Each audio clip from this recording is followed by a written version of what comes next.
Olá, pessoas! A semana trouxe uma demonstração cabal e irrefutável de que tanto o Poder Legislativo, na pessoa do presidente do Senado, quanto a Suprema Corte, na pessoa da ministra Rosa Weber, demonstraram total desconsideração com a massa de pessoas que foi às ruas clamar por normalidade democrática, por reconhecimento do voto popular de 2018, clamar pela autoridade do presidente da República, do presidente Bolsonaro, o tempo todo desprestigiada por iniciativas do Poder Legislativo e do Poder Judiciário. E as duas situações foram próximas no tempo. Numa delas, o presidente do Senado, que de uma hora para outra tirou das axilas ou de alguma outra região íntima do corpo a noção, a ideia de que deve se lançar como candidato à presidência da República. E resolveu demonstrar a força da sua autoridade, determinando a devolução da medida provisória 1068, que vedou a remoção arbitrária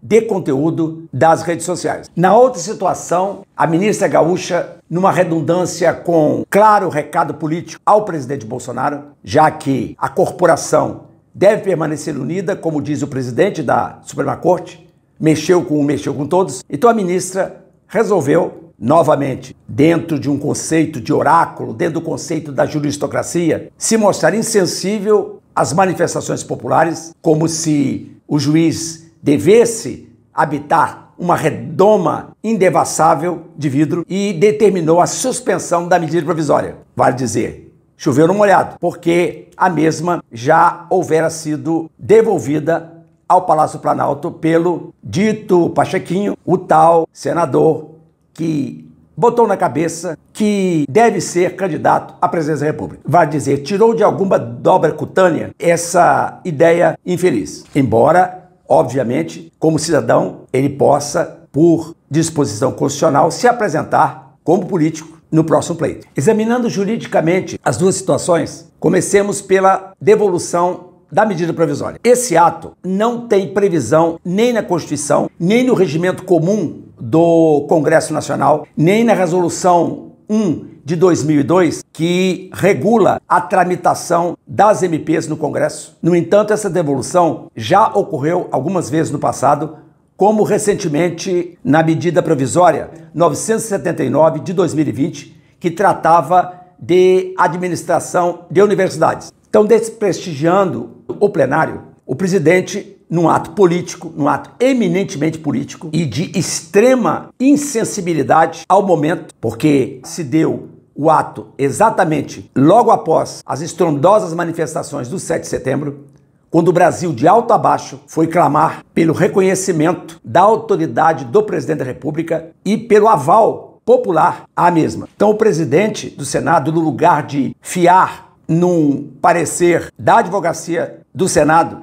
ele deveria simplesmente formar a comissão mista de senadores e deputados para analisar os requisitos de urgência e relevância quanto à matéria trazida na MP 1068. E depois de analisada por essa comissão mista, haveria o envio da medida provisória ao plenário da Câmara para análise. Isso representaria o prestígio do colegiado, o prestígio do parlamento, o prestígio do plenário. Portanto, o prestígio da representação popular. Mas, na verdade, o presidente do Senado estava mesmo afim, era de aparecer, estava mesmo afim, era de atazanar a cabeça do capitão e, volto a dizer, virar as costas, como ele fez, ao lacrar o Senado, para não receber nenhum representante do povo que lá entregaria reivindicações para a análise do Senado. Quanto à mensagem de menino birrento passada pelo Supremo Tribunal Federal, na voz da ministra Rosa Weber, ao despachar a cautelar na ação direta de inconstitucionalidade 6991, impetrada pelo Partido Socialista Brasileiro,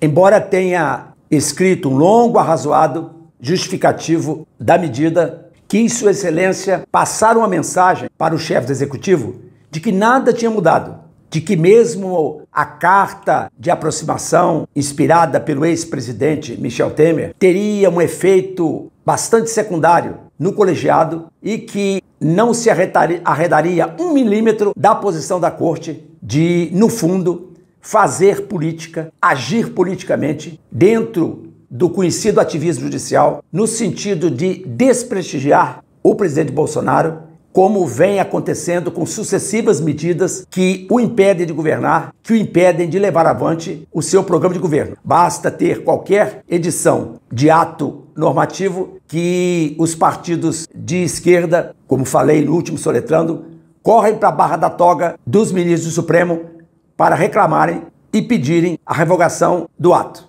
E a ministra escreveu, entre outras coisas, para dizer que com a emenda constitucional 32 se estabeleceu um limite material para a adoção de medidas de caráter excepcional, como são as medidas provisórias, que possuem a capacidade, a aptidão de inovar o ordenamento jurídico, não podendo ser matéria de medida provisória, disposições sobre orçamento, sobre partidos políticos, sobre cidadania, sobre matéria penal e processual penal, sobre nacionalidade e direito eleitoral, por exemplo. E exatamente para tirar de campo o ato do presidente, a gaúcha se aferrou ao direito da cidadania para estabelecer uma conexidade do mesmo com os direitos fundamentais, mais particularmente com os direitos individuais. Portanto, para ela, é absolutamente inviável a edição de medidas provisórias versando sobre direitos individuais. Mas aí é que está o nogórdio da questão. Por quê? Porque a ministra, que é tão aferrada a precedentes, no afã de desclassificar a medida do presidente e no afã de lhe passar um pito, se esqueceu que medidas provisórias editadas durante a pandemia trouxeram limitações aos direitos individuais e isso passou ao largo na Corte, que ao contrário prestigiou governadores e prestigiou prefeitos nas famosas intervenções desastradas na liberdade pessoal. Portanto, a ministra caiu na própria rede ao se esquecer que pouco tempo atrás o Supremo não desprestigiou as restrições à locomoção durante o período de quarentena. De outro lado, em MP que tratou de legislação trabalhista, também se tocou em direito individual e também isso não foi bolido, não foi invalidado pela Suprema Corte. Então, o que escreve a ministra ao estabelecer a conexidade entre a cidadania e os direitos individuais leva à pergunta de o que estaria fazendo ali no texto, no seu texto, essa abordagem, considerando os precedentes da própria Corte, precedentes, aliás, volto a dizer, que a ministra é tão chegada a eles, é tão propensa a se filiar naquilo que a Corte já disse no pretérito. Quer dizer, há uma explicação bastante razoável de se pensar na adoção disfarçada de uma postura de confronto com o presidente Bolsonaro. Evidente que, nesta altura, o governo ele não deve renunciar à ideia de combate à censura por parte das Big Techs, por parte das redes sociais, devendo ser reafirmada a necessidade de garantir a liberdade de expressão e, por isso, o caminho mais condizente é apresentar a ação de um projeto de lei tratando exatamente dos mesmos termos em que foi colocada a medida provisória 1068. O que não pode continuar é a remoção arbitrária e imotivada de conteúdo e de perfis da internet, principalmente decisões de conteúdo político e ideológico, e num contexto de valorização por parte da comunicação, da grande mídia, da mídia tradicional, do pensamento de esquerda, no sentido de ganhar no tapetão, ganhar à base de fraude as próximas eleições, incluindo a de presidente da República. Esse foi o Soletrando de hoje. Dê o seu like, dê o seu joinha, compartilhe esse vídeo. Tchau!